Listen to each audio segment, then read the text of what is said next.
35-34, a 1-point win coming from the Oregon State Beavers over Arizona State. Zach Keenan, Brady Vernon here for House of Sparky on field at Research Stadium in Corvallis. Brady, again, a 1-point margin where win was so close at the end there, that 2-point conversion. What happened?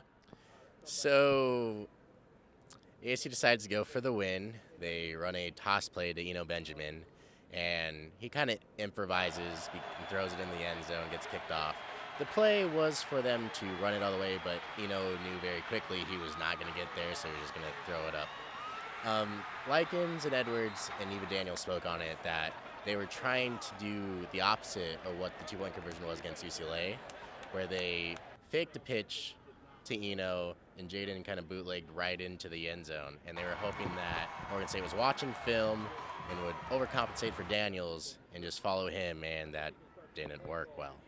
And the decision to go for 2, I personally think is good. Your team's stuck in a rut, might as well go win the game. Get that locker room cheered up for the last 2 games, get a win.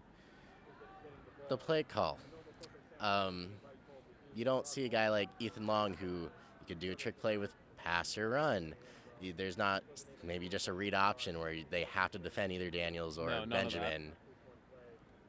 There's a lot more creative things that seems like it could happen, and I understand there's the play on film, but when you go back to that UCLA game, you're down 2 scores. Should you really be wasting your more creative 2-point conversion plays? That's an interesting point, Brady, but for the rest of the game, the 2-point conversion wasn't really the only failure for ASU. You actually tweeted out during the game about how ASU's offense and how Rob Likens it's a miracle how when ASU passes the ball vertically instead of horizontally, it works somehow. This is news to me, by the way. So what I was trying to say by that is the coach staff's always been talked about Jaden Daniels being conservative with the ball and not turning it over.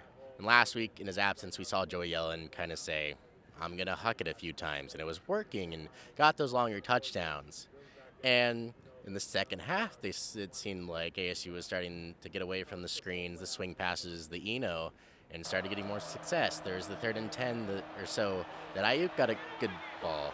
There was a play where Darby, a lot of people I think will say it could have been a touchdown on the review, but the cornerback fell down. I think that's one of those passes one-on-one that Daniels is taught to throw over the shoulder toward the sideline, so I don't think you can actually do anything about that. But even the wheel route to Eno to get inside the red zone. When things start going deeper down the field, generally good things will happen.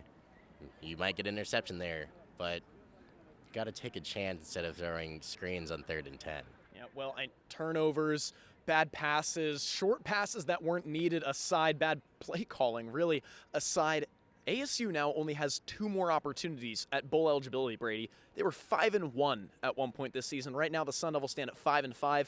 2 more shots at bowl eligibility, Oregon and Arizona. Well, at least they're both home games. Next week is obviously going to be tough. You're going to be playing an Oregon squad that will go into the game trying to clinch the North if they take care of business of Arizona, which I think last time I checked they were. Then you get a rivalry game where after last year and any other rivalry, anything can happen. And I'm sure that if ASU loses 6 straight, there's going to be asked for changes, and possibly there will be. But there seem to be in every game. Will that continue against a really good Oregon team, or maybe against Arizona, who just wants revenge after last year because they heard all the jokes? Well, overreactions from a very dirty trash field here in Corvallis after the fans rushed the field. But either way, ASU's 1-point loss puts them at 5-5, a team once 5-1. From Corvallis, Oregon, Zach Keenan and Brady Vernon, House of Sparky.